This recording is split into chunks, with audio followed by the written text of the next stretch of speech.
স্বাগত জানাই আপনাদেরকে আপনাদের প্রিয় বেঙ্গলি স্টোরি স্টেশন চ্যানেলে। আজ আমরা ডুব দেব এমন এক রহস্যময় বনের গভীরে, যেখানে গাছের ফাঁকে ফাঁকে বাতাসের হাহাকার, অদৃশ্য কারোর পায়ের শব্দ, আর অন্ধকারের বুক চিরে আসে হঠাৎ অজানা ভয়ের ছায়া। বাংলা সাহিত্যে খ্যাতনামা গল্পকার হেমেন্দ্র কুমার রায়, যিনি শিশু কিশোরদের রোমাঞ্চকর ও ভয়ের গল্পের মাধ্যমে মুগ্ধ করে রেখেছিলেন প্রজন্মের পর প্রজন্ম, খুলে দিয়েছেন এমনই এক রহস্যময় বনের দরজা। তাই চলুন দেরি না করে প্রবেশ করি সেই অরণ্যের গভীরে রহস্য উন্মোচন করতে। শুরু হচ্ছে আজকের গল্প, বিষ মাখানো তীর।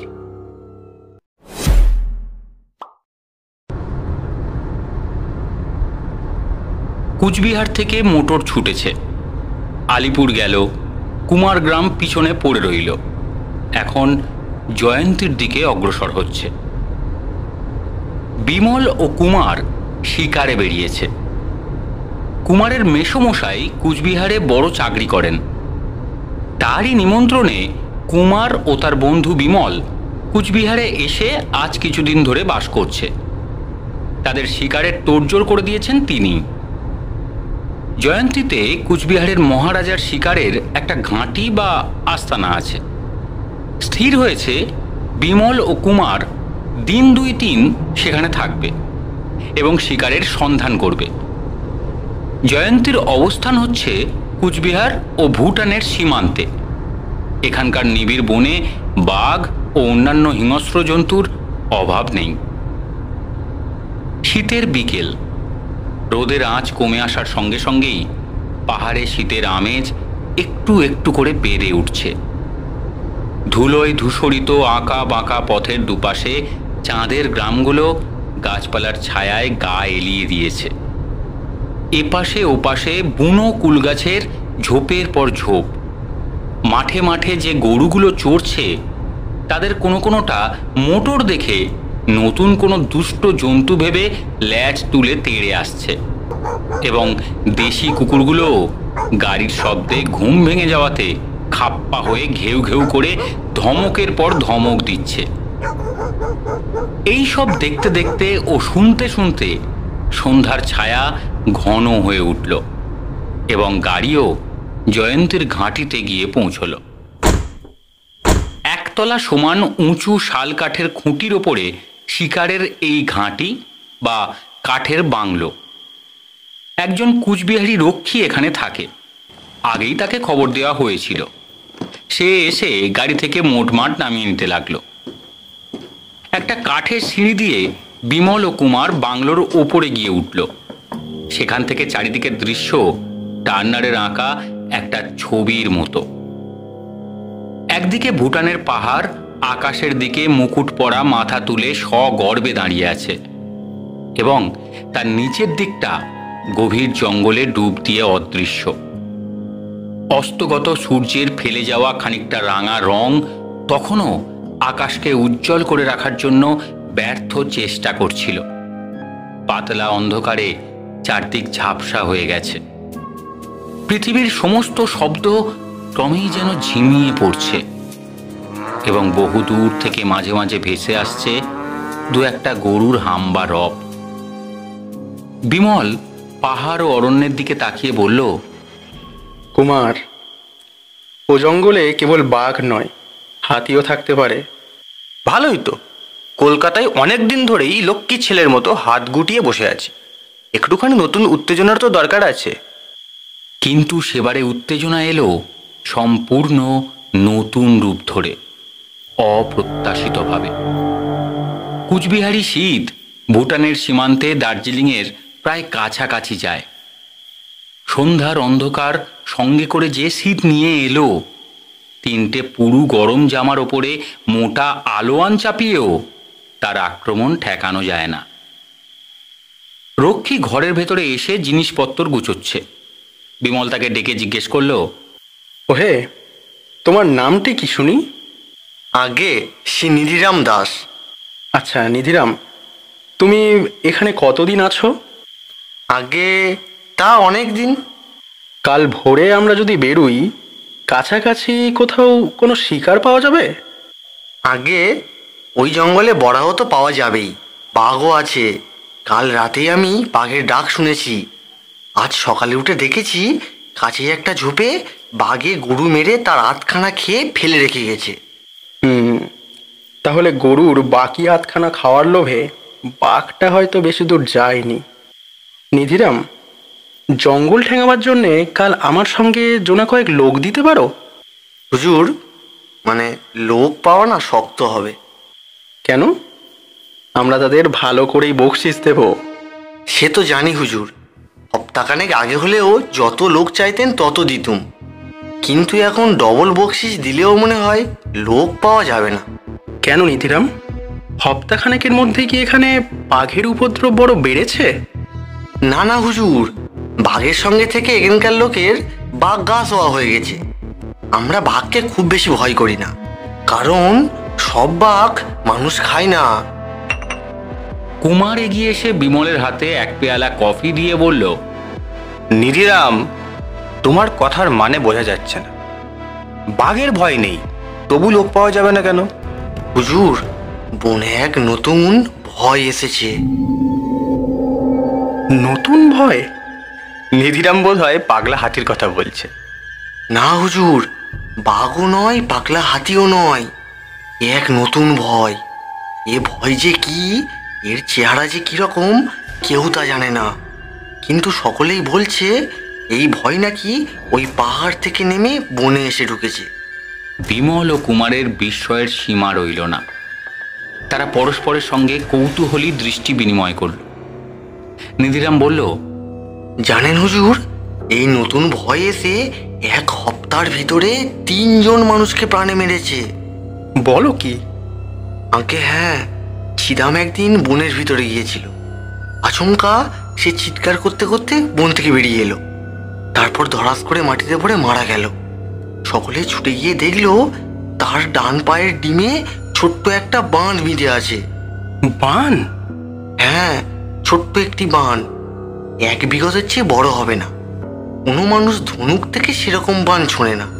তারপর 3 4 আগে এক কাঠুরেও দুপুরবেলা বনের ভিতর থেকে তেমনই চিৎকার করতে করতে বেরিয়ে এলো, তারপর মাটিতে পড়ে ছটফট করতে করতে মারা পড়ল। তারও না গোড়ালির উপরে ওই রকম ছোট্ট একটি বান বেঁধা ছিল। তারপর? তারপর কি হলো? তারপর কাল বনের ভিতরে আমাদের গায়ের ওছিমুদ্দির লাশ পাওয়া গেছে। তার পায়ের গোড়ালিতেও ওই রকম ছোট্ট একটি বান বিঁধেছিল। আপনি বলুন হুজুর, এর পরেও কি কেউ ওই বনের ভিতরে যেতে ভরসা করে? বিমল ও কুমার স্তব্ধভাবে কফির পেয়ালায় চুমুক দিতে লাগল।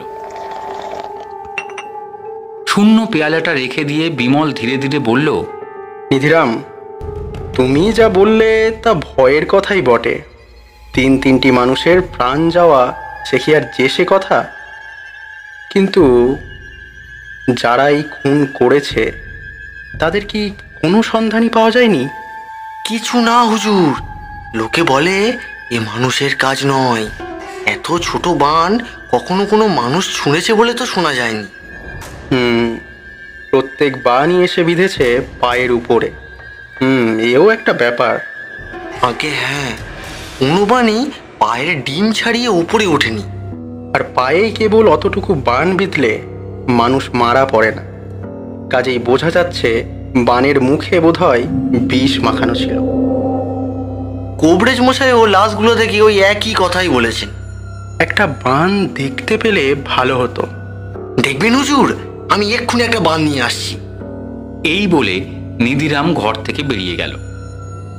বিমল জানালা দিয়ে কুয়াশা মাখা ম্লান চাঁদের আলোয় অস্পষ্ট অরণ্যের দিকে তাকিয়ে বলল, কুমার, অ্যাডভেঞ্চার বোধহয় আমাদের অনুসরণ করে।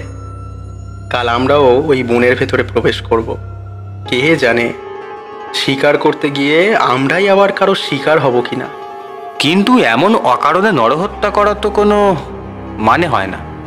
হয়তো বনের ভেতরে কোনো পাগল আড্ডা গেড়ে বসেছে, নইলে এত জায়গা থাকতে পায়েই বা বান মারে কেন? এমন সময় নিধিরামের পুনঃপ্রবেশ। তার হাতে একটা কাগজের মোড়ক। সে খুব ভয়ে ভয়ে সেটাকে বিমলের হাতে সমর্পণ করল। বিমল মোড়কটা খুলে টর্চের তীব্র আলোকে জিনিসটা সাম্পেল ধরে পরীক্ষা করল। কুমারও তার পাশে দাঁড়িয়ে সাগ্রহে ঝুঁকে পড়ে দেখতে লাগলো। মুখে বিস্ময়ের স্পষ্ট আভাস জাগিয়ে বিমল বলল, কুমার, দেখছো কি? এ তো বানের মতো দেখতে নয়, এ যেন ঠিক ছোট্ট একটা খেলাঘরের বর্ষার মতো দেখতে। সত্যি তাই। 1 বিঘত লম্বা উঁচকে একটি কাঠি, তার ডগায় খুব ছোট্ট একটা ইস্পাতের চকচকে ফলা, অবিকল বর্ষার মতো দেখতে। মানুষ যদি দূর থেকে এই একরত্তি হালকা বর্ষা ছোড়ে, তাহলে নিশ্চয়ই তার লক্ষ্য স্থির থাকবে না। তাই তো, এ যে মনে বড় ধাঁধা লাগিয়ে দিলে। আচ্ছা নিধিরাম, বনের ভেতরে অচিমুদ্দির লাশ যেখানে পাওয়া গেছে, অন্তত সেই জায়গাটা আমাদের একবার দেখিয়ে দিয়ে আসতে পারবে তো? তা যেন পারবো, কিন্তু হুজুর, এর পরেও আপনারা ভুতুরে বনে যেতে চান? ভয় নেই নিধিরাম, এত সহজে মরবার জন্য ভগবান আমাদের পৃথিবীতে পাঠাননি। তুমি নিশ্চিন্তে থাকো, আমরা কাল সকালেই ওই বনের ভেতরে ঢুকতে চাই। কুমার, আমাদের শিকারি বুট পরতে হবে, কারণ এই অদ্ভুত শত্রুর দৃষ্টি হাঁটুর নিচে পায়ের উপরেই। ওইটুকু পলকা কাঠির তীর বা বর্ষা যে শিকারি বুট ভেদ করতে পারবে না, বিমল এটা বেশ বুঝতে পেরেছিল। শরীরের অন্যান্য স্থানেও তারা ডবল করে জামা প্রভৃতি চড়িয়ে 2 পা পর্যন্ত ঝোলা ওভারকোট পরে নিল। সাবধানের মান নেই, কি জানি, বলা তো যায় না। উপরি 2 পেয়ালা কফি পান করে হাড় ভাঙা শীতের ঠকঠকানি যতটা সম্ভব কমিয়ে বিমল ও কুমার বাংলো থেকে নিচে নেমে এলো। সামনের বনের মাথায় দূরে তখনও কুয়াশার পাতলা মেঘ জমে আছে। কাঁচা রোদ চারদিকে সোনার জল ছড়া দিচ্ছে। ভোরের পাখিদের মনের খুশি আকাশে বাতাসে ছড়িয়ে যাচ্ছে গানে গানে। বিমল ও কুমারের মাঝখানে থেকে নিধিরাম ভয়ে ভয়ে চারদিকে তাকাতে তাকাতে এগিয়ে আসছিল। তার ভাব দেখলেই স্পষ্ট বোঝা যায়, সামান্য বিপদের আভাস পেলেই সে সবার আগে অদৃশ্য হওয়ার জন্য প্রস্তুত হয়েই আছে। একটা পায়ে চলা পথ ধরে তারা যখন একেবারে বনের কাছে এসে পড়ল, নিধিরামের সাহসে আর কুলালো না। হঠাৎ হেঁট হয়ে সেলাম ঠুকে সে বলল, হুজুর, আমার ঘরে বউ আছে, ছেলে মেয়ে আছে, আমি গোয়ারের মতো প্রাণ দিতে পারবো না। নিধিরাম, তোমাকে বলি দেওয়ার জন্য ধরে আনিনি, খালি দেখিয়ে দিয়ে যাও অচিমুদ্দির লাশ কোথায় পাওয়া গিয়েছিল। ওইখানে হুজুর, ওইখানে বনের ভেতরে ঢুকে এই পথটা যেখানে ডান দিকে মুড়ে গিয়েছে, ঠিক সেইখানে। আমি চলি হুজুর, আমি চললাম। হ্যাঁ। এই কথা বলেই নিধিরাম সেলাম ঠুকতে ঠুকতে তাড়াতাড়ি সরে পড়ল। বিমল ও কুমার আর কিছু না বলে নিজেদের বন্দুক ও রিভলভার ঠিক আছে কিনা পরীক্ষা করে দেখল। তারপর সাবধানে বনের ভেতরে প্রবেশ করল। সব বন যেমন হয়, এও তেমনি। বড় বড় গাছ, আঁকড়া ডালপাতা ভরা, মাথাগুলো পরস্পরের সঙ্গে ঠেকিয়ে যেন সূর্যের আলো যাতে ভেতরে ঢুকতে না পারে সেই চেষ্টাই করছে। গাছের ডালে ডালে ঝুলছে অজানা বন্যলতা এবং গাছের তলার দিক অদৃশ্য হয়ে গেছে ঝোপে ঝাপে আগাছায়।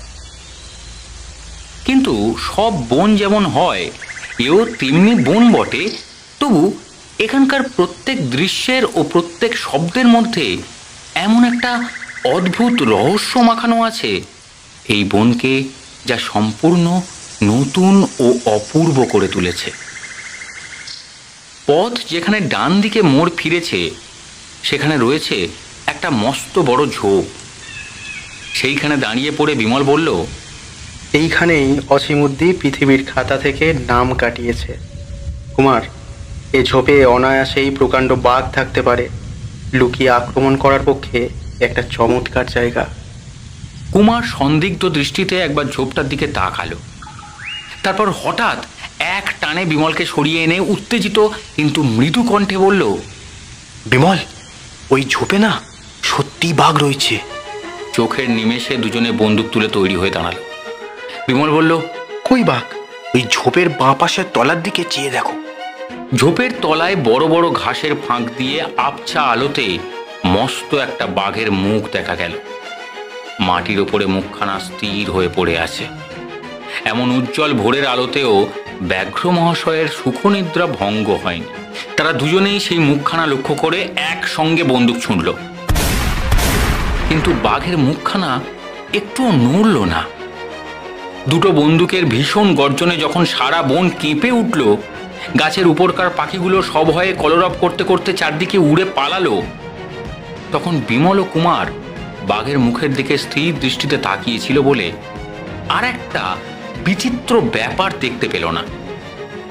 বন্দুকের শব্দ হওয়ার সঙ্গে সঙ্গে আশপাশের ঝোপের তলাকার দীর্ঘ ঘাস বনগুলো হঠাৎ যেন জ্যান্ত হয়ে উঠল, যেন তাদের ভিতর দিয়ে অনেকগুলো ছোট ছোট জীব চমকে এদিক ওদিকে ছুটে পালাচ্ছে। সেগুলো খরগোশও হতে পারে, সাপও হতে পারে। বিমল আশ্চর্য হয়ে বলল, ঘুমন্ত বাঘ গুলি খেয়েও একটু নড়ল না? তবে কি ওটা মরা বাঘ? দুজনে পায়ে পায়ে এগিয়ে গেল। তারপর বন্দুক দিয়ে ঝোপটা দুফাক করে উঁকি মেরে দেখল বাঘটা সত্যি সত্যি মরে একেবারে আড়ষ্ট হয়ে পড়ে আছে। তার সর্বাঙ্গ ভরে ভন ভন করছে মাছির পাল। কুমার হেট হয়ে হাত বাড়িয়ে বাঘটার তলপেট থেকে কি একটা জিনিস টেনে বের করলো। তারপর সেটাকে বিমলের চোখের সামনে উঁচু করে তুলে ধরল। বিমল অবাক হয়ে দেখল সেই ছোট্ট কাঠির ডগায় এতটুকু একটা বর্ষার ফলা চকচক করছে। সেই খুদে বর্ষা আর সেই মারাত্মক বিষ, এ বনে বাঘেরও নিস্তার নেই। বর্ষাটা ছিল বাঘের তলপেটে, অমন জায়গায় বর্ষা মারল কেমন করে? দেখো কুমার, ব্যাপারটা বড়ই রহস্যময়। এতটুকু হালকা বর্ষা দূর থেকে নিশ্চয়ই কেউ ছুঁড়তে পারে না। 3 জন মানুষ মরেছে, আর প্রত্যেকেই চোট খেয়েছে হাঁটুর নিচে।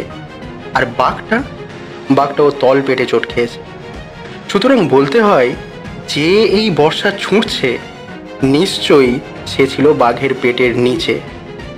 হয়তো বনের এই অজানা বিপদ থাকে নিচের দিকেই, ঝোপঝাড়ে লুকিয়ে। কিংবা বাঘটা যখন চিত হয়ে শুয়েছিল তখনই মারা হয়েছে। আচম্বিতে বিমলের চোখে পড়ে গেল কুমারের শিকারি বুটের ওপর। সচকিত স্বরে সে বলে উঠল, কুমার, তোমার জুতোর দিকে তাকিয়ে দেখো। কুমার হেট হয়ে সভয়ে দেখল তার শিকারি বুটের ওপরে বিঁধে রয়েছে একটা ছোট বর্ষা। আঁতকে উঠে তখনই সেটাকে টেনে এসে ছুঁড়ে ফেলে দিল। ও বর্ষা নিশ্চয়ই তোমার বুটের চামড়া ভেদ করতে পারেনি, কারণ তোমার পায়ের চামড়া ভেদ করলে তুমি নিশ্চয়ই টের পেতে। ওহ, ভাগ্যিস শিকারে বুট পরেছিলাম। কিন্তু কি আশ্চর্য বিমল, এই অদৃশ্য শত্রু কোথায় লুকিয়ে আছে বলো তো? বিমল ও কুমার সাবধানে ওপরে নিচে আশেপাশে চতুর্দিকে তীক্ষ্ণ দৃষ্টি নিক্ষেপ করতে লাগল। কিন্তু উঁচু গাছের ডালে একটা ময়ূর, একটা হিমালয়ের পায়রা, গোটা কয়েক শকুনি ছাড়া আর কোনো জীবকে সেখানে আবিষ্কার করতে পারল না। বনের তলায় আলো আঁধারির মধ্যেও জীবনের কোনো লক্ষণ নেই। যদিও কেমন একটা অস্বাভাবিক রহস্যের ভাব সেখানকার প্রত্যেক আনাচ কানাচ থেকে যেন অপার্থিব ও অদৃশ্য দৃষ্টি নিক্ষেপ করছে, এবং সুযোগ পেলেই যে কোনো মুহূর্তেই সে যেন ধারণাতীত মূর্তি ধারণ করে বাইরে আত্মপ্রকাশ করতে পারে।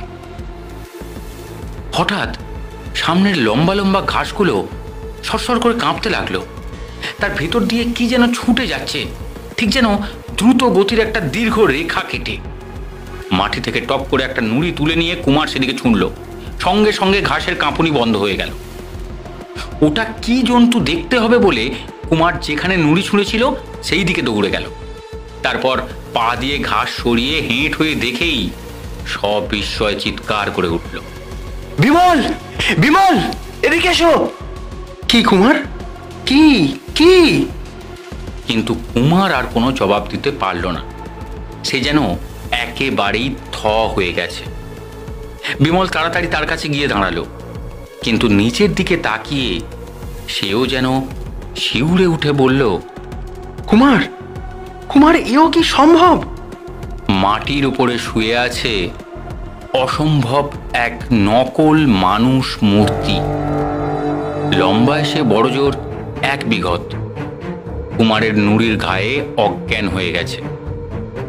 1 বিঘত লম্বা বটে, কিন্তু তার ছোট্ট দেহের সবটাই অবিকল মানুষের মতো। মাথার চুল, মুখ, চোখ, ভ্রু, নাক, চিবুক, কান, হাত, পা, মানুষের যা যা থাকে তার সে সবই আছে। তার পাশে হাতের খুদে মুঠো খুলে পড়ে রয়েছে সেই রকম এক কাঠির বর্ষা। বিমল ও কুমার নিজেদের চোখকে যেন বিশ্বাস করতে রাজি হলো না। বিমল সেই এক ব্যক্তি মানুষটিকে 2 আঙুলে তুলে একবার নিজের চোখের কাছে ধরলে সেই 1 ফোঁটা মানুষের এতটুকু বুক নিঃশ্বাসে প্রশ্বাসে বারবার উঠছে আর নামছে সেটা দেখতে পেল। বিমল তুলে ধরতেই তার মাথাটা কাঁধের উপরে লুটিয়ে পড়ল। শিউরে উঠে আবার সেটাকে মাটিতে শুইয়ে দিল। কুমার হতভম্বের মতো বলল, বিমল, আমি স্বপ্ন দেখছি না তো? এও যদি স্বপ্ন হয় তাহলে আমরাও স্বপ্ন কুমার। পাহাড় থেকে নেমে এসে তাহলে এই ভয়েই বনবাসী হয়েছে?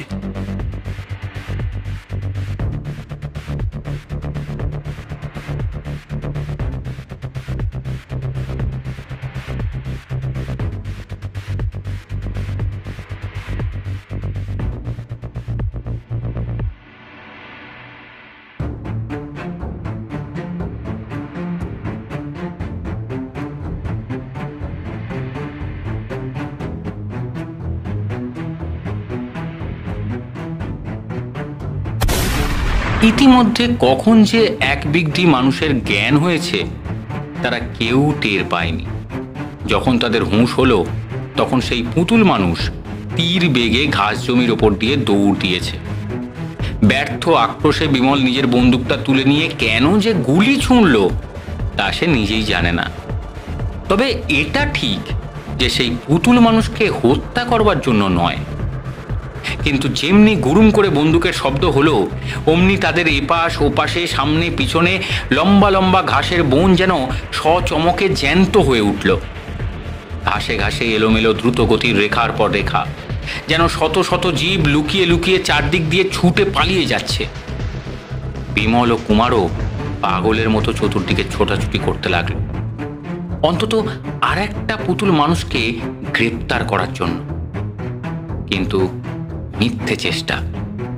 তারপরেও বিমল ও কুমার বহুবার বনের ভেতরে খুঁজতে গিয়েছিল, কিন্তু আর কোনো পুতুল মানুষ সে অঞ্চলে আর দেখা দেয়নি, বা বিষাক্ত বর্ষা ছুঁড়ে আমাদের মতো বড় বড় মানুষকে হত্যাও করেনি। বোধহয় বন ছেড়ে তারা আবার পালিয়ে গিয়েছিল ভুটানের পাহাড় জগতে।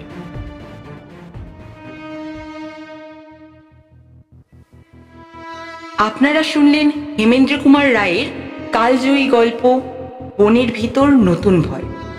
শ্রোতা বন্ধুদের সুবিধার্থে আমরা গল্পটির নাম পরিবর্তন করেছি শুধুমাত্র। বাংলা সাহিত্য আজও আমাদের শিহরিত করে, কারণ এই গল্পগুলির মধ্যে শুধু ভয় নেই, আছে রোমাঞ্চ, রহস্য আর অদ্ভুত অজানার টান।